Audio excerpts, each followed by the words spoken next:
Tenía 54 años el año en que murió mi padre, aunque me sentía mayor mucho antes. Viví con mis padres en la misma casa en la que crecí, en una parte de la ciudad donde los buzones estaban inclinados y las cortinas nunca cambiaban.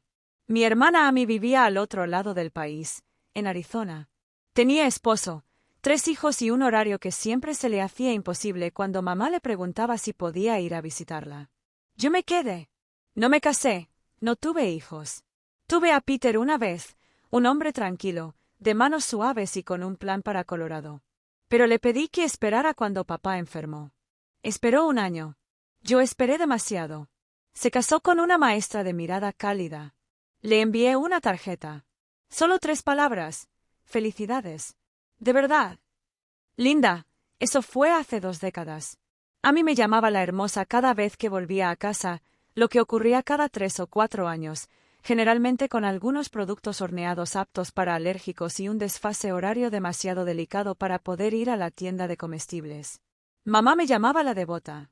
Pero Amy fue quien sacó adelante a la familia. Nunca entendí bien qué significaba eso. Quizás fueron los niños. Quizás era el marido quien usaba camisas de vestir los fines de semana. Tal vez fue la forma en que los ojos de mamá se suavizaban cuando Amy entraba en una habitación, como si la sola presencia pudiera deshacer la distancia. Yo fui quien llevó a papá a las citas, quien aprendió a medir su insulina cuando sus manos comenzaron a temblar. Yo fui quien se despertó en mitad de la noche cuando él llamó. El que lo convenció de comer cuando ya no quería nada más que trocitos de hielo. Trabajé a tiempo parcial en la biblioteca de la calle, colocando en los estantes libros que alguna vez soñé con escribir. Tenía un título universitario en literatura inglesa y un manuscrito a medio terminar en un cajón que no había abierto en 8 años. Pero me quedé. Mamá una vez me dijo que tenía suerte. No eres como Amy, dijo una tarde tomando el té, doblando la ropa como si fuera un trabajo sagrado. No tienes la carga de los niños. Así que quedarte aquí tiene sentido. No. No pretendía ser cruel. O quizás sí. Es difícil saberlo con las madres. Amy llamó una vez, hace años, para preguntarme por qué no me había mudado, por qué no había probado algo nuevo. Le recordé amablemente que ella se había negado a cuidar a papá ni siquiera por una semana cuando yo necesitaba una cirugía de vesícula. Hizo una pausa y luego dijo, bueno, tengo 3 hijos, Linda. Eso no son exactamente unas vacaciones. Me reí suavemente, porque eso era lo que me habían enseñado a hacer cuando alguien minimizaba mi vida, reír, dejarlo pasar, ser estable. No envidiaba a Amy. En realidad no. Pero a veces, cuando oía el zumbido bajo de la lavadora a medianoche, o cuando limpiaba las latas caducadas de la despensa, me preguntaba qué se sentiría al ser extrañada, al ser elegida, al ser la única a la que se le permitía irse. En cambio, hice listas de la compra. Ajusté el horario de las pastillas. Vacié el archivador abarrotado de papá cuando empezó a fallarle la mente, y encontré viejas cartas de amor que una vez le escribió a mamá, escritas en un idioma que ya no hablaba. En la iglesia, la gente decía que yo era una bendición. Tu madre tiene mucha suerte de tenerte. Sonreí. Siempre sonreí. Pero no recuerdo la última vez que alguien me preguntó cómo estaba. Cuando el cuerpo de papá empezó a soltarse, yo ya había vivido así tanto tiempo que olvidé que había otra manera. Y cuando el nombre de Peter surgía en la conversación, siempre de otra persona, nunca de mí, yo simplemente asentía. Esa parte de mí pertenecía a otra Linda, una que tenía opciones. Mi padre falleció un martes. Estaba lloviendo, no de forma cinematográfica, sino de forma constante, gris y honesta. Le sostuve la mano hasta que se enfrió. Su último aliento fue superficial, casi reticente. No había nadie más en la habitación. Mamá se había quedado dormida en su sillón reclinable. Amy estaba en un avión que había reservado tarde, diciendo que no podía escapar de una conferencia de padres y maestros. Llegó a la mañana siguiente, todavía con cuñas, tirando de una maleta con ruedas que chirriaban sobre las baldosas del pasillo. El funeral fue pequeño. En su mayoría estaban reunidos vecinos y gente de la iglesia que recordaban a papá cuando aún podía mantener una conversación. Amy pronunció un elogio fúnebre en el que mencionó que a papá le encantaban las manzanas y odiaba el tráfico. Leí un pasaje de Eclesiastés. Nadie me lo pidió, pero el pastor asintió levemente cuando yo. Se levantó. Amy se quedó 2 noches. Se ofreció a pagar la mitad del catering, pero luego recordó que había dejado la cartera en el coche. No se lo recordé. La segunda noche la encontré reservando vuelos para el sábado por la mañana, explicándole que tenía que regresar. Su hijo menor tenía un torneo de fútbol y Mark no podía cuidar de los niños solo por mucho tiempo. Empaqué la ropa de papá en cajas, quité las fotos viejas del pasillo y limpié el polvo de los marcos. Mamá permaneció casi en silencio, sentada a la mesa de la cocina, como si esperara instrucciones. 2 semanas después, recibimos una carta del abogado, el señor Keller, pidiéndonos que nos reuniéramos en su oficina para revisar el testamento. Era miércoles por la mañana. Amy había regresado en avión con un vestido negro discreto y demasiado perfume. El señor Keller tenía la voz cansada y una mirada amable. Abrió una carpeta gruesa y empezó a leer con el ritmo cuidadoso y pausado que usan los abogados cuando saben que lo que viene será duro. Todo el patrimonio, incluida la casa, los ahorros y lo que quedaba de la pensión de papá, pasaría a manos de Amy y sus hijos. Leyó sus nombres en voz alta, cada uno como un sello en un documento que no había visto, pero que ya podía sentir presionando contra mi piel. Mi nombre no fue mencionado ni una sola vez. No hablé. No parpadeé. Miré el pomo de latón de la puerta de la oficina y pensé, así se siente esto, estar del lado equivocado de una puerta que nadie quiere abrir. Amy se movió en su asiento como si la silla se hubiera enfriado. El señor Keller hizo una pausa, me miró y luego se volvió hacia mi madre. Mamá sonrió suavemente. Puso su mano sobre la mía como suele hacer la gente cuando está a punto de decirte algo cruel con dulzura. No necesitas nada más, dijo. Tuviste tiempo con tu padre. Esa fue tu parte. Asentí, no porque estuviera de acuerdo, sino porque era lo único que podía hacer para no salir de esa habitación y no regresar nunca más. Afuera, el aire era cálido. La acera estaba agrietada, y alguien había dejado un molinillo de plástico en un parterre cerca de las escaleras. Giraba ligeramente con la brisa, rojo y amarillo, y silencioso. No lloré camino a casa. No hice preguntas. No me enfurecí ni supliqué. Simplemente entré por la puerta principal, me quité los zapatos y doblé el suéter que había usado para ir a la oficina del abogado. Olía ligeramente a la loción para después del afeitado de mi padre, aunque no la había usado cerca de él. Esa noche hice una lista de lo que me llevaría. No era larga.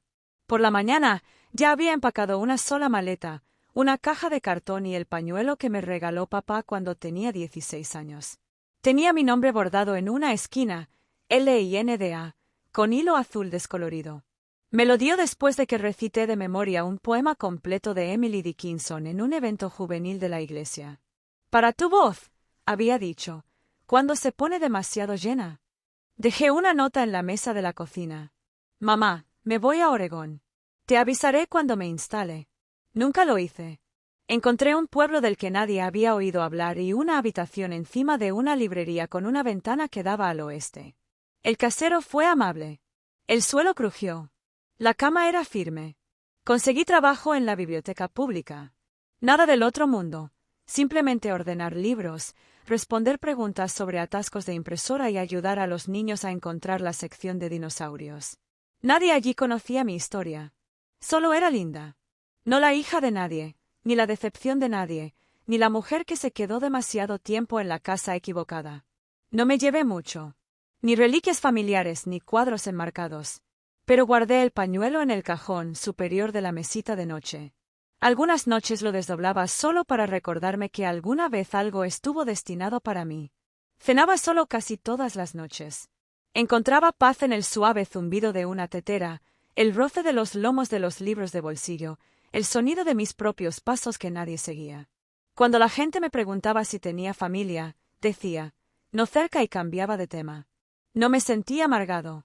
No me sentí triunfante. Simplemente me sentí acabado. No me quitaron mi herencia. Me quitaron la ilusión de que alguna vez fui parte de ellos. Y eso, de alguna manera, fue peor. La carta llegó en un sobre blanco normal, del tipo que se usa para facturas o recordatorios de la farmacia. Mi nombre estaba escrito a mano, la tinta apenas se corría en los bordes y tenía matasellos de mi ciudad natal. Y casi no lo abrí. Dentro había una breve nota del señor Keller, el abogado que leyó el testamento. Su letra era cuidadosa, casi de disculpa. Linda, no me permitieron decir nada antes. Tu madre insistió, pero pensé que debías saber que tu padre había escrito un testamento anterior. En él, te legaba la casa. Fue modificado 3 meses antes de su fallecimiento. Tu madre introdujo los cambios. Adjunto una copia para tus registros. Desplegué la segunda hoja con dedos que no sentía como míos.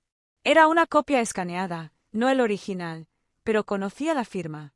Había visto a mi padre escribir ese nombre en tarjetas de cumpleaños, formularios de impuestos, la contraportada de todos los libros que le prestaba de su estantería.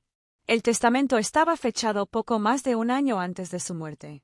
El lenguaje era sencillo, casi tierno en su franqueza. Esta casa se la dejaré a mi hija, Linda. Ella la mantuvo en pie durante 17 años. Eso fue todo. Sin adornos ni largas justificaciones. Solo la verdad escrita una vez, borrada después. Me senté en el borde de la cama. La luz de la tarde había cambiado, proyectando una larga franja de sombra sobre la habitación. Afuera, alguien cortaba el césped. Oí el zumbido sordo de las cuchillas, el rítmico rugido del motor. Un perro ladró una vez y luego se quedó en silencio. No lloré. Solo miré la página y me dejé envolver por el silencio. Lo había intentado. En algún momento, cuando su voz aún conservaba fuerza, cuando su memoria aún no se había vuelto contra él, había intentado nombrarme, darme algo. No solo la casa, sino un lugar, una pertenencia. Y ella me la arrebató. Pensé en las tardes que pasé limpiando el garaje, las noches que dormí en una silla junto a su cama, los cumpleaños que no celebré para que no estuviera solo. Pensé en el día que le tomé la mano mientras se alejaba, en cómo le susurré, «Está bien. Ya puedes descansar», como una promesa cumplida.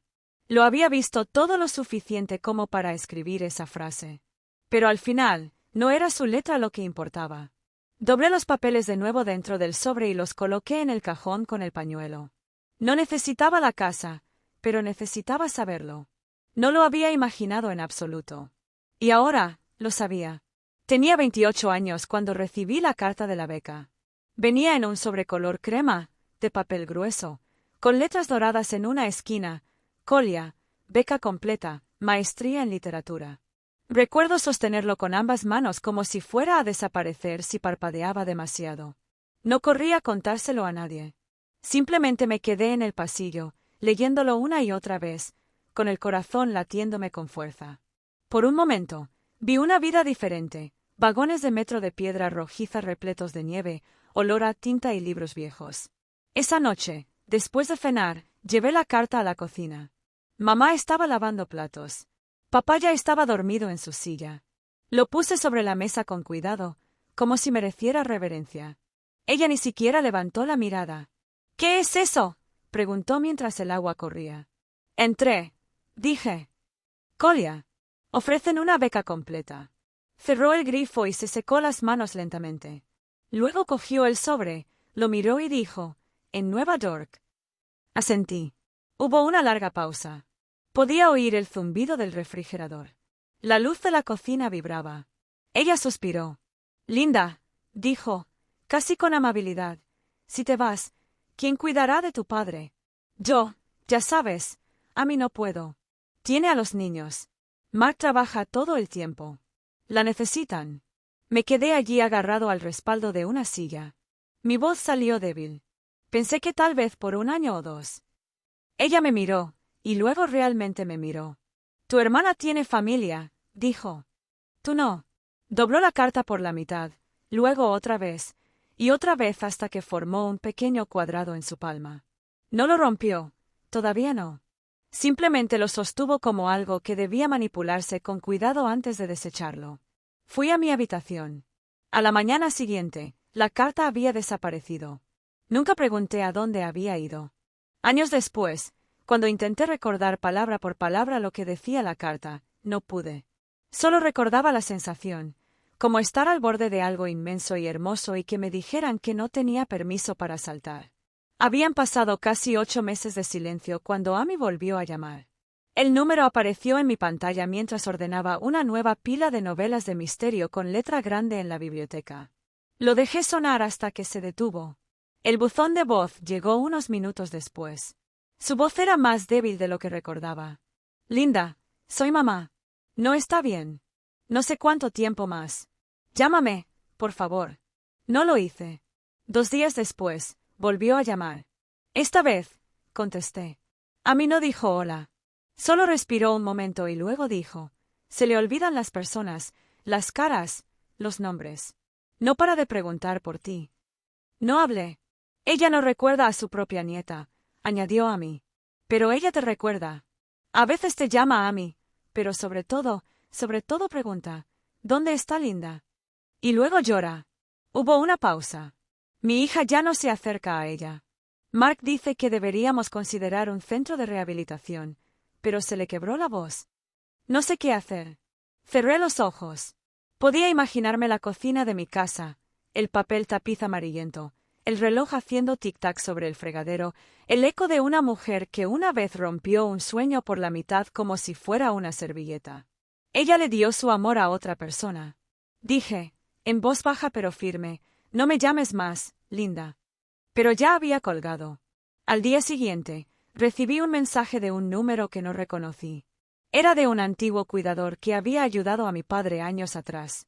Visité a tu mamá hoy. No dejaba de preguntar por ti. Lloró cuando me fui. Pensé que debías saberlo. Me quedé mirando el mensaje durante mucho tiempo. Luego puse el teléfono boca abajo sobre el mostrador. Esa noche preparé té. Puse la taza en la mesa junto al sobre del señor Keller y el pañuelo doblado con mi nombre bordado en una esquina. Encendí una vela, no para una ceremonia, solo para iluminar. No me sentí culpable. Ya no. Lo que sentí fue distancia, no frialdad, sino claridad. Como salir de la niebla y darte cuenta de que llevas décadas respirando aire de segunda mano. Hubo un tiempo en que me habría ido. Sin importar nada, yo habría preparado una maleta, reservado el autobús, cocinado las comidas, limpiado el baño y la habría arropado por la noche. Lo habría hecho porque eso es lo que me enseñaron que hacen las buenas hijas. Pero ya no era su hija. No en los aspectos que importaban. Yo era la que se quedaba cuando no era conveniente, la que era útil, la que era invisible hasta que era necesaria. Y ya terminé. No le devolví la llamada a Amy. No respondí el mensaje. Apagué mi teléfono y dejé que el silencio se instalara. A la mañana siguiente, me desperté con el canto de los pájaros y sin ninguna llamada perdida. Fue la primera vez en años que no comencé mi día con la crisis de otra persona. Me moví de nuevo. Diferente ciudad, diferente nombre en el buzón.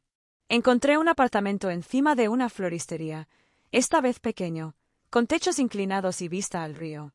El alquiler era bajo y los vecinos eran educados. Nadie me preguntó de dónde vengo. Nadie me llamó la buena hija. Cambié mi número, borré contactos antiguos. No le dije a Amy. No dejé una dirección de reenvío. Dejé que el pasado se quedara atrás, como un mueble demasiado pesado para subirlo por las escaleras. Se hizo el silencio. No del tipo que duele, sino del que se instala en tus huesos como un abrigo cálido después de años de humedad. No se permiten mensajes de texto ni mensajes de voz que comiencen con odiamos preguntar.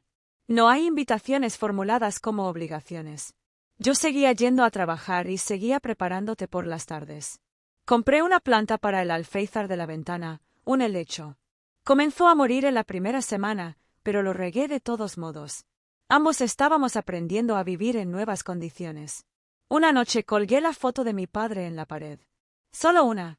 Él aparecía más joven y sostenía una caña de pescar y riéndose bajo el sol. No lo colgué para perdonarlo. Lo colgué para recordar que alguien una vez me vio y me eligió, incluso si la elección no sobrevivió. Algunas noches me imaginaba cómo luciría la casa ahora, si hubieran reemplazado los pisos. Si Amy alguna vez se sentó en el jardín que construimos ese verano. Papá no podía permanecer de pie el tiempo suficiente para cortar el césped. Nunca lo he comprobado. No les debía esa curiosidad. Por primera vez en 54 años, no estaba esperando permiso para ser yo mismo. Nadie medía mi valor por mi utilidad.